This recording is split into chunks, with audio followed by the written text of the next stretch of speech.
And let's jump into the 2000s movies, all right? Let's start with the year 2000, Gladiator. Oh my word, 2000, had I met my husband yet? Who is he? I'm required to kill, so I kill. Tell me your name. My name is Maximus Decimus Meridius. Commander of the armies of the North. Loyal servant to the true Emperor, Marcus Aurelius. Papa! Father to a murdered son. Husband to a murdered wife. And I will have my vengeance. In this life or the next. But Gladiator came out in the year 2000, and somehow I feel like I saw this movie in theaters. I feel like I did, or else I saw it with my husband, I'm not sure. All I know is this film was epic to me, like epic. I feel like I must have seen this in the theaters. I probably did because Joaquin Phoenix is in it.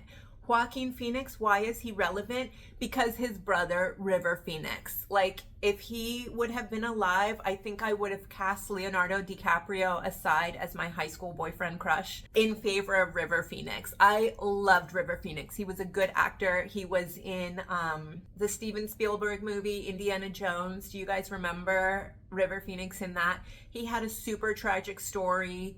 But anyways, it was because of River Phoenix that I then, when River Phoenix died, began to love Joaquin Phoenix. Not in that type of way, but just as an actor, Joaquin Phoenix is amazing. He plays the villain in Gladiator, and he has to be my favorite villain in film history. Today I saw a slave become more powerful than the Emperor of Rome.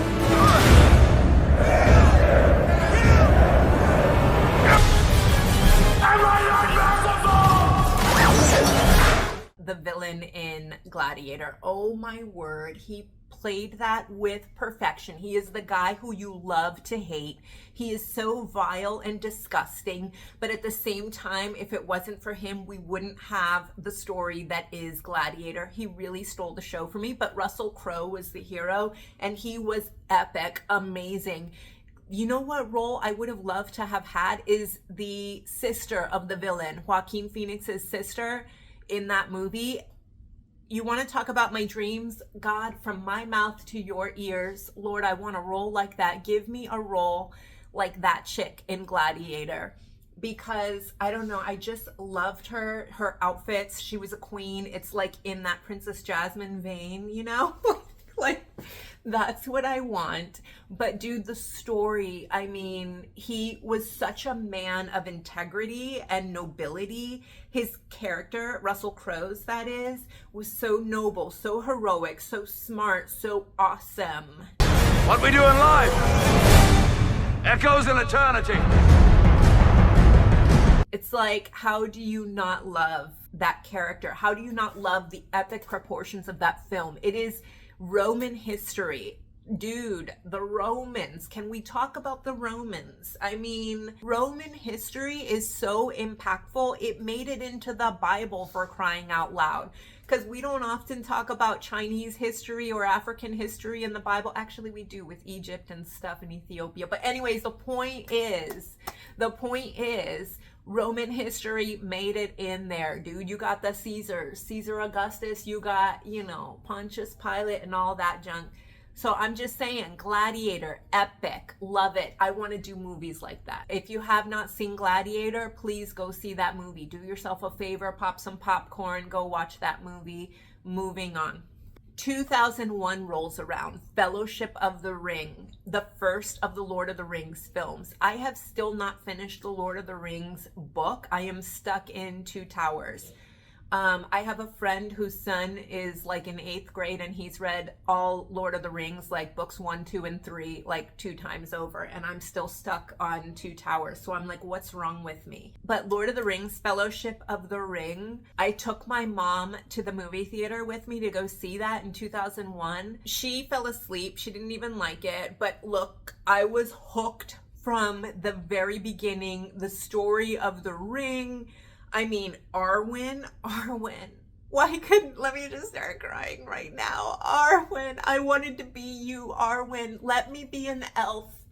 Let me be an elf. I think if I would have, maybe I could have been in, what is it, the Rings of Power, because they had darker people in that. Rings of Power. Did you guys watch Rings of Power? I don't know. All I know is I wanted to be an elf, okay? Don't judge me. Don't hate. Arwen was epic. Liv Tyler, she did phenomenal. She looks like an elf. Let's be real. I don't look like an elf, okay?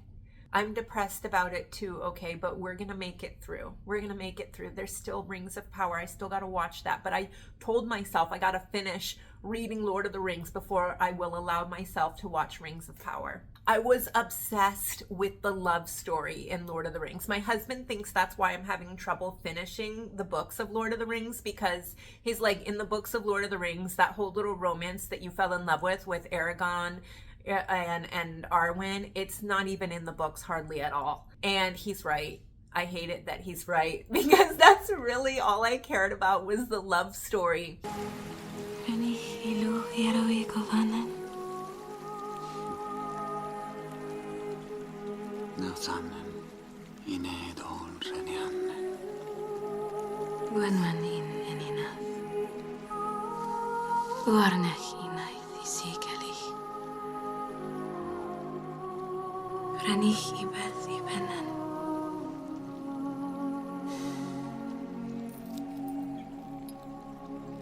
You said you'd bind yourself to me,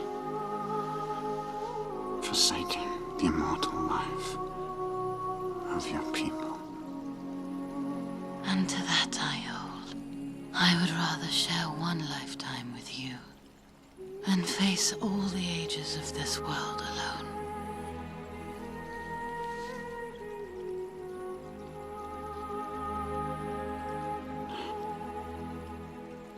I choose a mortal life.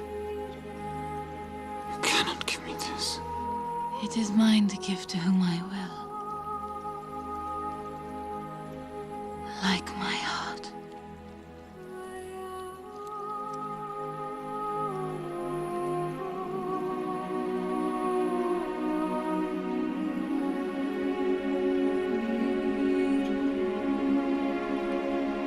And then Eowyn gets in the way in Two Towers in the films.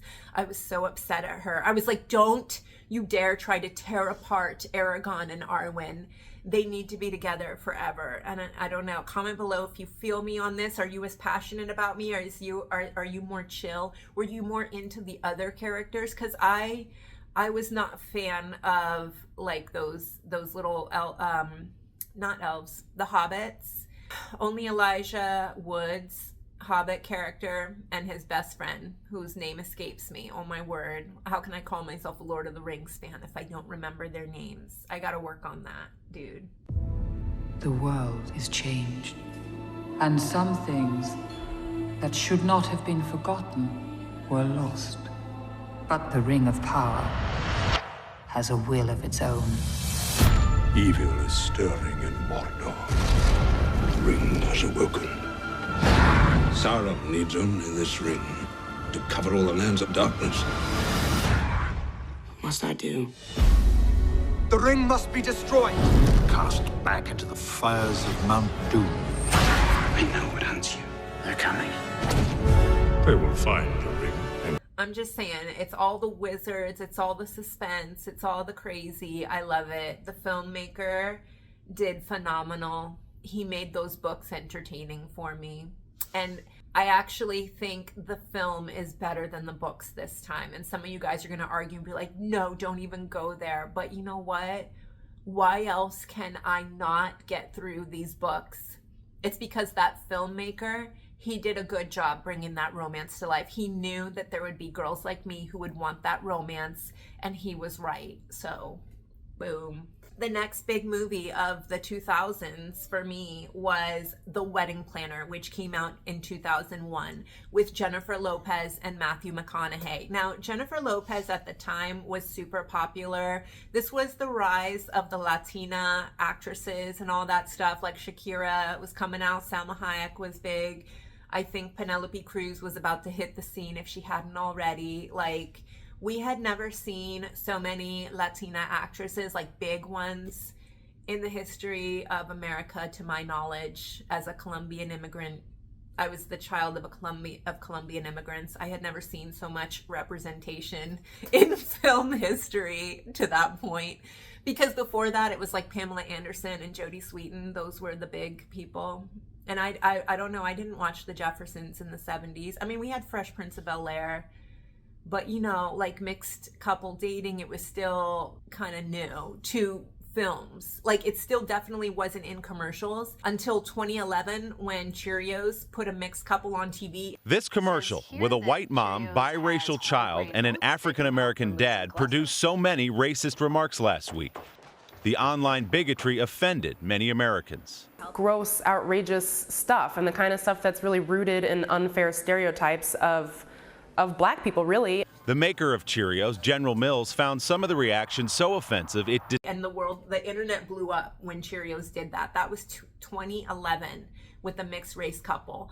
But before that, in commercials, we did not have interracial, and I was auditioning for commercials, so I remember, because I tried with Disney. I was like, well, actually, Disney was almost open to it, because my one guy, there was like that's a whole other, there was something that went down. Like, I lost the white guy. He was really cute too. He lost the girl who was supposed to audition with him, because they would make the couples audition together, and I was sent with a Hispanic guy, which I didn't like this Hispanic. But anyways, that's, never mind.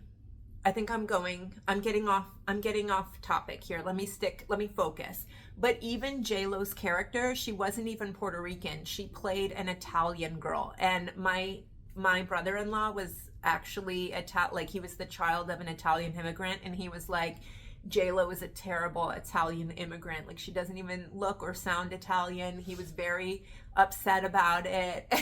And also the dad who was supposed to be Italian with an Italian accent, my brother-in-law was so like, that is not an Italian accent. He was upset because his dad, he knew what an Italian accent was. He knew his uncles, like.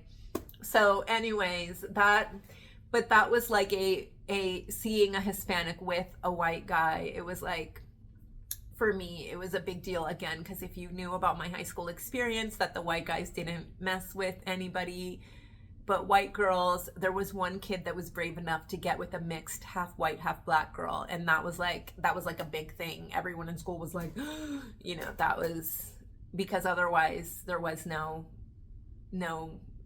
mixed couples. But because of that movie, actually, I did, my senior year, there was one white guy that dated a Hispanic girl, but she was kind of like me. You know how I talk, you know. But he was like a different kind of kid. He walked to the beat of his own drum. I don't know. I'm a little bit scarred, can you tell?